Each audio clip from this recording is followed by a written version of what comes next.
자, 금리의 종류를 좀 볼까요? 다양한 금리가 있겠죠. 첫 번째 나오는 식이 이게 피셔 박사가 만드신 건데, 예, 통계적으로 만들어낸 건데 유명한 거죠. 피셔가 어부란 뜻이 아니라 사람 이름이에요. 유명한 학자. 실질금리라는 건 무엇이냐? 명목금리에서 물가상승률을 뺀 거다. 즉 내가 은행에 갔는데 5% 이자를 받게 됐어요. 정기예금 1년짜리를 했는데 근데 물가가 3% 올랐다는 거죠. 그럼 진짜 내가 받은 금리는 2%라는 거지. 그렇죠. 요게 이제 식인데 이걸 다른 각도에서 보면 이런 말이죠. 물가가 올라요.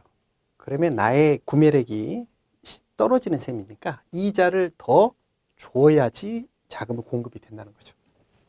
그렇죠. 그래서 실질금리라는 건 뭐냐? 명목금리에서 물가상승률을 뺀 것이다. 그렇죠.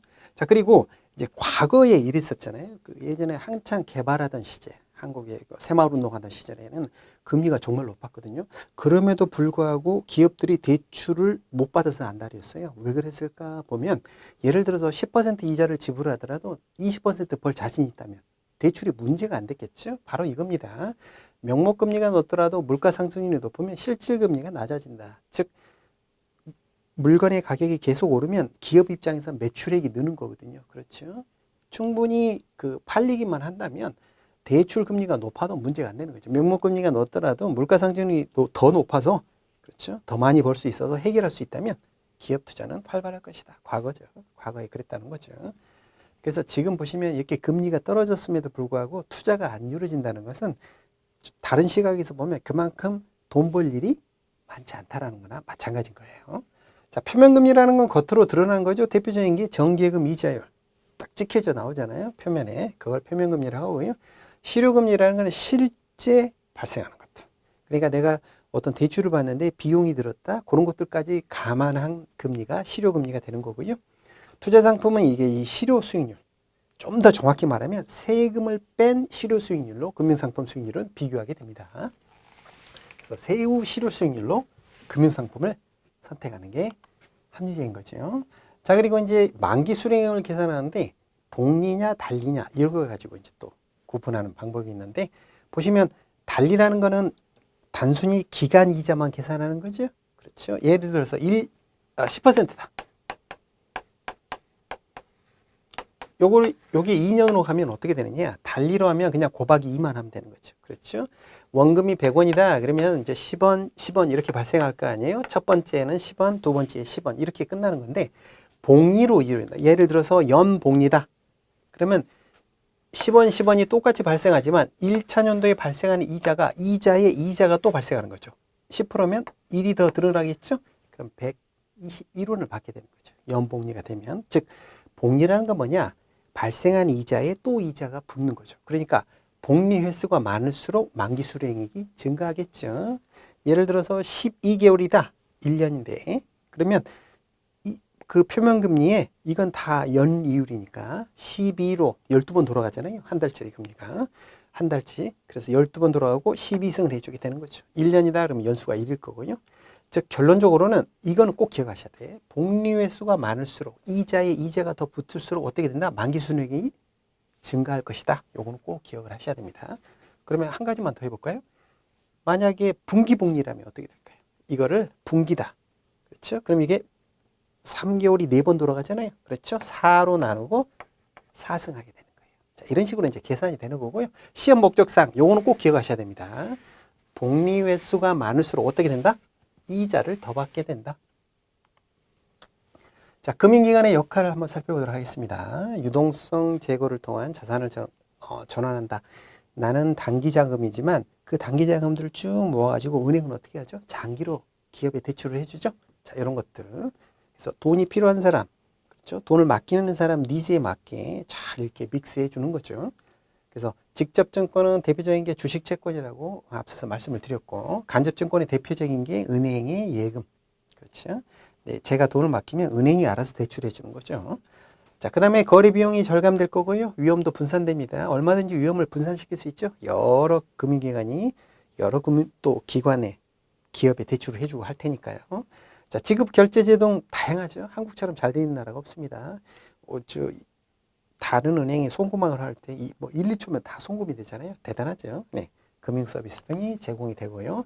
자, 은행의 업무를 좀 살펴보도록 할게요. 자, 고유 업무라는 게 가장 중요한 업무가 어떤 거예요? 예금을 받고 대출을 해주고, 그렇죠. 예적금의 수입, 이 예금을 가지고요. 그 다음에 대출을 해주는 거죠. 예금을 받고 대출을 해주고. 이게 또 중요하고, 중간에 보시면 유가증권, 그렇죠. 채무증서 발행을 할 수 있고요.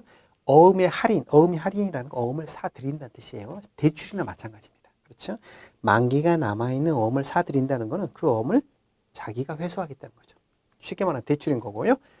국내에서 하게 되면 내국환, 그렇죠. 해외, 달러가 개입이 되게 되면 외국환이 되겠죠. 이게 이제 가장 고유한 업무예요.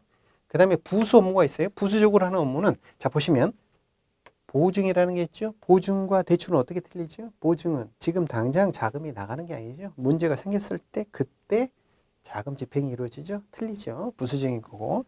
자, 어민수라는 건 무역어민수 이런 거 많은 거고요. 예를 들어서 은행도 주식 투자하고 채권 투자하죠. 자기 돈으로 유가증권 투자할 수 있다. 이게 부수 업무, 고유 업무와 부수 업무. 그리고 이제 지금 나오는 게 이제 겸용 업무죠. 자, 이게 문제예요. 겸용 업무가. 신탁, 신용카드, 펀드, 그렇죠. 그리고 여기는 안 나와 있습니다만 보험 판매도 마찬가지죠. 보험 대리점으로 등록을 해가지고 보험을 파잖아요. 자, 이런 것들이 다 금융위의 인허가를 받아야 되는 겸용 업무가 되겠습니다. 겸용 업무, 고유 업무 좀 구별해 주시고요. 자, 그다음에 이제 특수은행이라고 있죠. 뭐 특수은행이 별게 아니라 특별법에 의해서 만들어진 거예요. 산업의 진행을 위해서 산업은행, 수출입을 돕기 위해서 수출입은행, 조그만 기업들을 돕기 위해서 중소기업은행, 그렇죠. 그리고 농업과 수협에 보호하기 위해서 또 만든 중앙에 있죠. 시험 목적상 중앙에는 은행이 들어가죠. 그렇죠. 그리고 왜 이 농촌이라든가 어촌으로 가보면 현지에는 그 중앙회가 아니라 진짜 그 현지 조합, 그렇죠. 어민, 농민이 조합으로 된 협동기구가 있죠. 그렇죠. 신용협동기구, 그렇죠. 그러니까 지역 단위조합 이렇게 부르는데 그거는 은행이 아니라는 거. 그건 제2금융권. 그러니까 안에 두 가지 조직이 섞여 있는 거죠. 농협과, 그렇죠. 수협에는 중앙에도 있고 단위조합이 섞여 있는 거고 두 개는 별도라는 거. 그렇죠. 하나의 그 이름을 쓰지만 별도로 두 개는 나눠진다는 거. 그거 좀 체크해 주시고요. 자, 금융투자업자. 그러고 보니까 그 새로 증권사가 이름을 바꿀 때 보면 다 금융투자라는 단어를 붙이죠. 신한금융투자, 그렇죠? 하나금융투자, DB금융투자. 그게 무슨 말이냐? 금융투자업, 즉 증권업을 자본시장법에서 뭐라고 부른다? 금융투자업이라고 부르는 거죠. 그러니까 앞으로 다 이름이 바뀌면 뒤에 이제 증권사라는 표현 안 쓰고 금융투자 이렇게 쓸 거예요. 자, 금융투자업자 하면 증권사, 뭐 이제 더 있어요. 운용사도 있고 뭐 선물회사도 있는데 증권사 이렇게 이해하시면 이해가 편하실 거예요. 자, 그래서 전문적으로 해주는. 그렇죠, 이런 거. 자, 그리고 이제 시험 목적상 두 개를 구별하셔야 돼요. 매매, 중개업 6가지 업이 있는데 그 중에서 매매업과 중개업이 있는데 쉽게 말하면 이런 겁니다. ELS가 있다. ELS라는 상품이 있는데 이거를 직접 자기가 만들어서 판다. 이건 자기의 계산으로. 그렇죠. 자기 돈으로. 자기가 만들어서 고객이 올 때마다 파는 거예요. 자, 근데 시장에 있는 ELS를 단순히 전달만 해주는 거야. 즉 타인의 계산으로. 이건 무슨 말이냐? 고객 돈으로 라는 말과 같은 말이에요. 그렇죠? 그래서 중개, 우리가 증권사 보면 본점이 하나밖에 없는데 조그만 증권사들이 있어요. 그게 뭐냐? 중개업만 하는. 리스크 별로 없죠? 그러니까 자본금도 적거든요. 그런 증권사들이 있어요. 여러분 잘 모르시는 증권사도 있어요. 그게 이제 중개업만 하는 경우. 자, 시험을 위해서 매매업 자기의 계산으로, 투자 중개업 타인의 계산으로 이 둘은 꼭 구별을 하셔야 됩니다. 자, 집합투자업 말 그대로 이해하시면 되겠죠. 집합하여 투자한다. 운용사를 말하는 겁니다. 그러니까 뭐 삼성자산운용, 미래에셋자산운용 이런 회사들이 바로 집합투자업이 되는 거고 여기서 펀드를 만드는 거죠. 그렇죠. 2인 이상에게 모은 권유가 아니라 두 사람 이상의 돈이 투자돼야지 펀드가 되는 거예요. 자, 자문과 일임 이거는 이제 둘은 등록제입니다.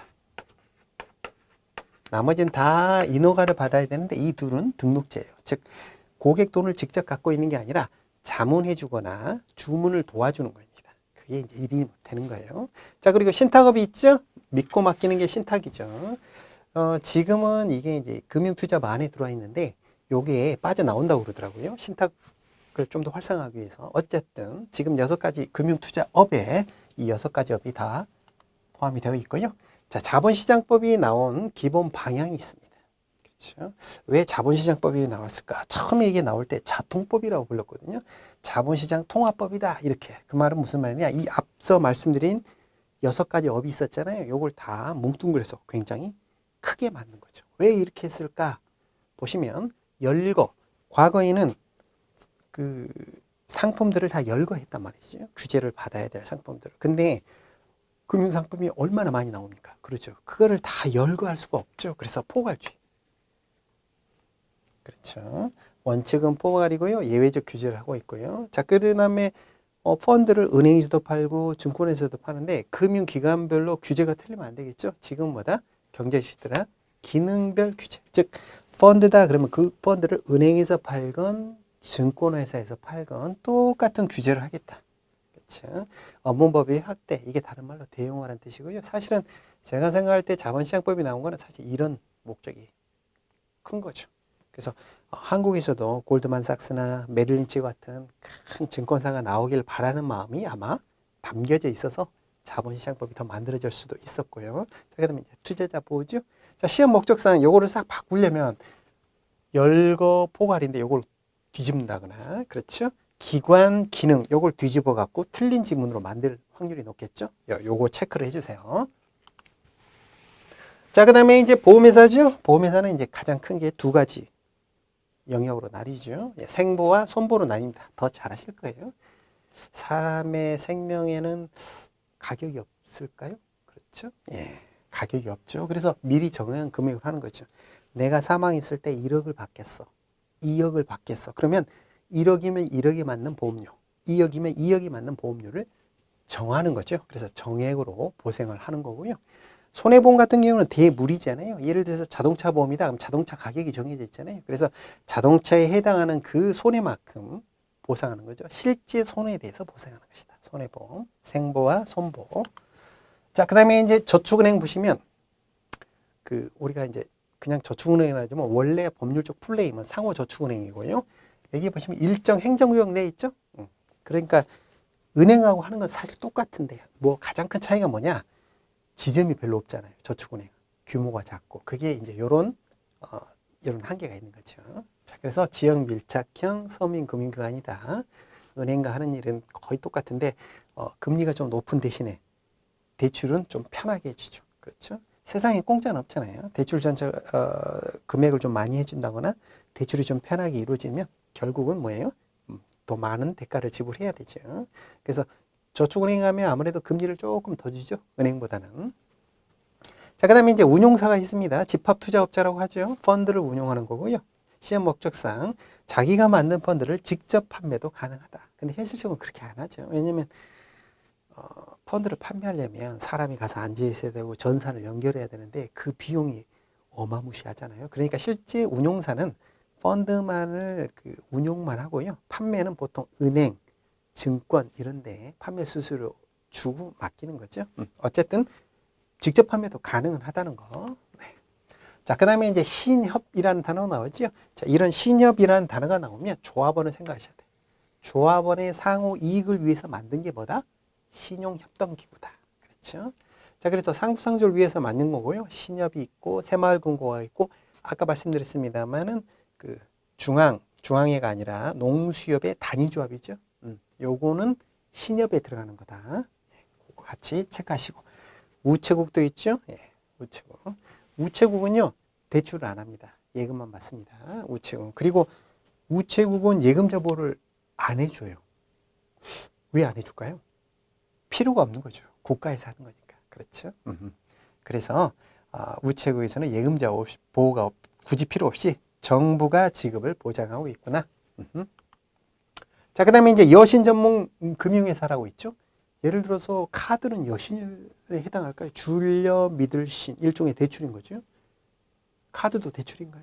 대출이죠. 한 달 동안 물건을 샀는데 그 한 달 동안 지불을 유예하는 거죠. 한 달 동안 대출받은 거예요. 자, 그래서 여전법 안에 들어와 있는 그 회사가 바로 리스, 신용카드, 할부금융, 신기술 사업금융, 벤처캐피탈 같은 회사들이죠. 자, 이런 것들이 여신을 전문적으로 하는 회사들이구나. 리스는 어디 가서 제일 많이 보죠?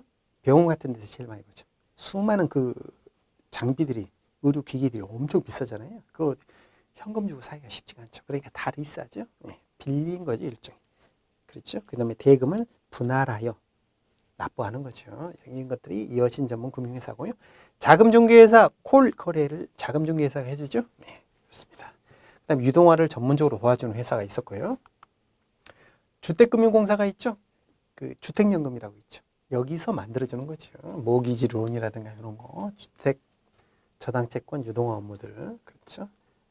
디딤돌 대출 이런 것들 다 이쪽에서 중개를 도와주고 있는 거고요. 자, 그 다음에 보시면 이제 수신 상품의 선택 기준이 있죠. 수익성, 안정성, 유동성 이것들이 다 이렇게 트레이드 오프 관계죠. 상충하는 관계예요. 수익성이 좋으면 뭐예요? 안전성이 좀 떨어지겠죠. 유동성이 좋으면 수익성이 떨어지고요. 이게 이제 다 이렇게 상호 충돌이 하는 거죠. 그래서 자기 스타일에 맞게 그렇죠. 투자 위험이 크고 유동성이 낮은 금융상품은 아무래도 수익성이 높아야 되겠죠. 이게 뭐 리스크 프리미엄이 있는 거죠. 그 위험성에 따라서.